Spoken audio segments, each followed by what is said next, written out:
नमस्कार. Police crime news आणि उज्ज्वल Bharat news मध्ये आपलं सर्वांचं सहर्ष स्वागत करून आज आम्ही पुण्याला वार्तापत्र करण्यासाठी चाललो होतो.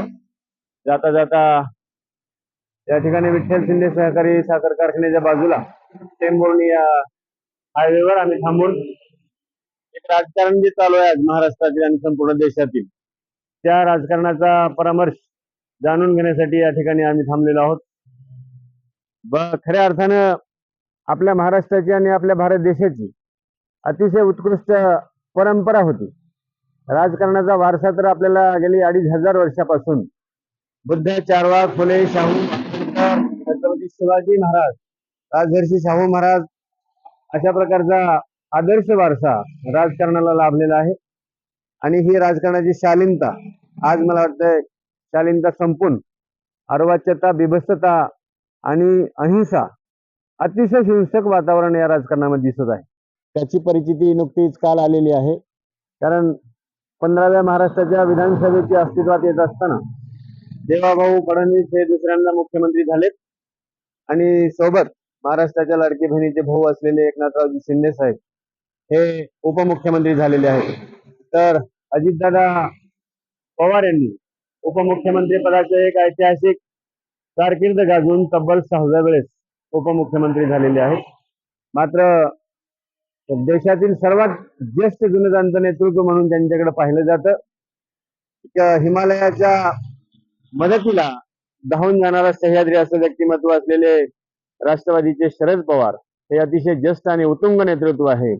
परंतु या नेतृत्वाची हेळसांड करत असताना काल या ठिकाणी इतकं त्यांच्याबद्दल विचित्र भाषेत बोलण्याचा प्रयत्न झालेला आहे की वय त्यांच्यापेक्षा कमी असताना देखील आज गोपीनाथ पडळकर सारखा एक नवखा आमदार झालेला माणूस बिभत्स वातावरण म्हणजे ज्येष्ठ नेत्याचं नेतृत्व किंवा वडिलकीची भावना विसरून त्या माणसांना अरे तुझ्या मुलीचा राजीनामा अगोदर घे आणि मग मर्कटवाडीचं प्रकरण ईव्हीएमचा मुद्दा उचल आणि पहिले राजकारण्यांनी निवडून आलेल्या आमदारांनी राजीनामा द्यावा आणि मग ईव्हीएमचा मुद्दा उचलावा अशा भाषेतून अर्वाच्य बोलणी त्या ठिकाणी भेटत आहे. म्हणून याच्यातून राजकारणाची परिभाषा सुसंस्कृतपणाची न दिसता असभ्यपणाचं राजकारण दिसत आहे.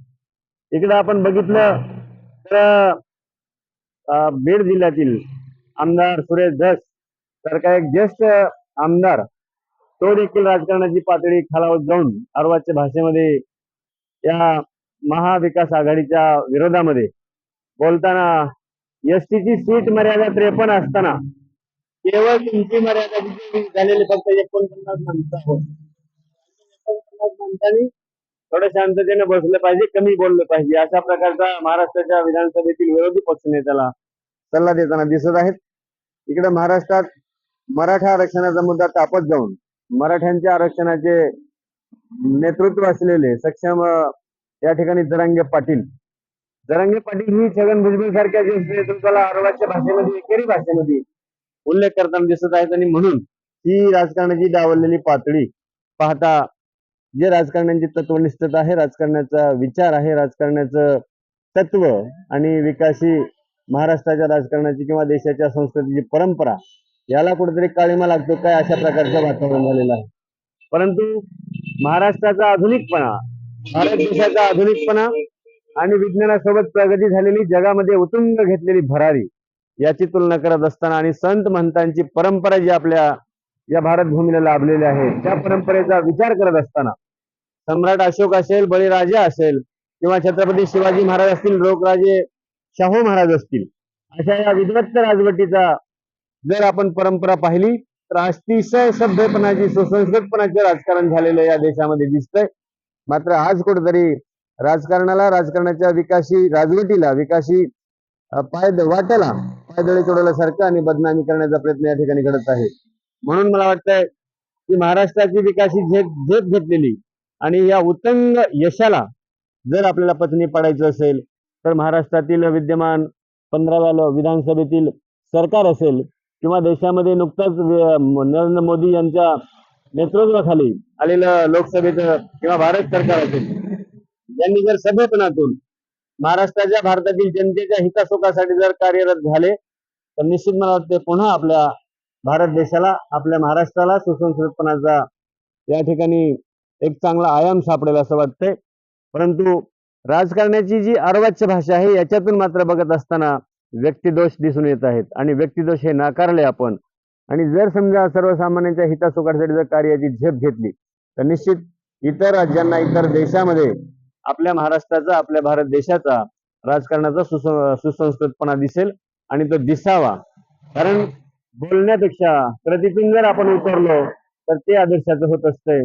आणि म्हणून मला वाटतं की महाराष्ट्राच्या राजकारणामध्ये बिभत्सपणा, अहमपणा, मीपणा, गर्विष्ठपणा, द्वेषात्मकता जाऊन सभ्यपणाचं राजकारण भविष्यामध्ये व्हावं अशा प्रकारचा सर्वसामान्य नागरिकातून एक आवाज उठत आहे. आणि म्हणून ईव्हीएमच्या मुद्द्यानं तोंड उकरलेलं असताना, ईव्हीएमचा मुद्दा अतिशय कळीचा झालेला असताना आणि मग या ठिकाणी अतिशय एवढी मोठी विशाल विजय महायुतीला मिळालेला असताना देखील साऱ्या संशयाचं वातावरणाची सुई फिरत असताना जर अर्वाच्य भाषेमध्ये सत्तेमधले आमदार, सत्तेमधले लोक जर बोलत असतील तर निश्चित हे वातावरण संशयास्पद असते. आणि म्हणून त्या संशयाला जर सभ्यपणाची आव्हानाची असेल तर कमी बोलून, संयमानं जर बोलून या राजकारण करण्याचा आणि महाराष्ट्रातील नागरिकांचा हितासाठी, विकासासाठी राजकारण करण्याचा प्रयत्न केला तर मला वाटते की देवेंद्रभाऊ फडणवीस यांचे राजकारण, राजवट हे एक आदर्श महाराष्ट्रामध्ये ठरेल. महाराष्ट्रामध्येच नाही तर संपूर्ण देशामध्ये एक आदर्श राजकारण सुरुवात होईल.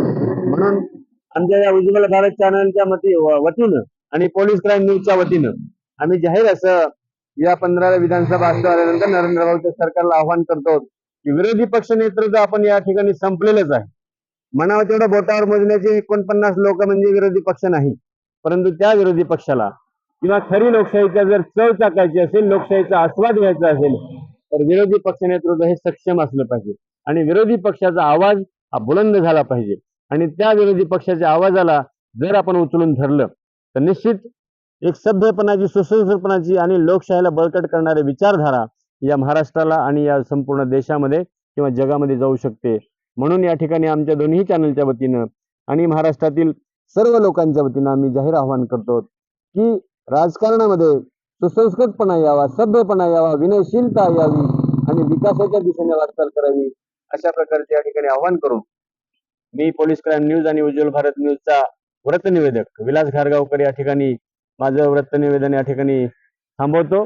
आणि लागलीच पोलीस क्राईम न्यूजचे संपादक विनयजी कांबळे साहेब आणि उज्ज्वल भारत न्यूजचे कार्यकारी संपादक प्रेमनाथजी जोगदंड सर यांचं जाहीर असं आव्हान आहे की आपण या दोन्ही चॅनलला सबस्क्राईब करा, लाईक करा, शेअर करा आणि वेळोवेळी घडणाऱ्या ताज्या घडामोडी किंवा देश विदेशातील ज्या काही ताज्या घडामोडी आहेत, हालचाली आहेत तर त्या सर्व आपण जाणून घेण्यासाठी या दोन्ही चॅनलच्या माध्यमातून संपर्कित राहावं असं जाहीर आव्हान करून महाराष्ट्राच्या लोकप्रिय चॅनलला आपण सर्वांनीच लाईक करावं, शेअर करावं, सबस्क्राईब करावं असं आव्हान करून मी या ठिकाणी थांबतो.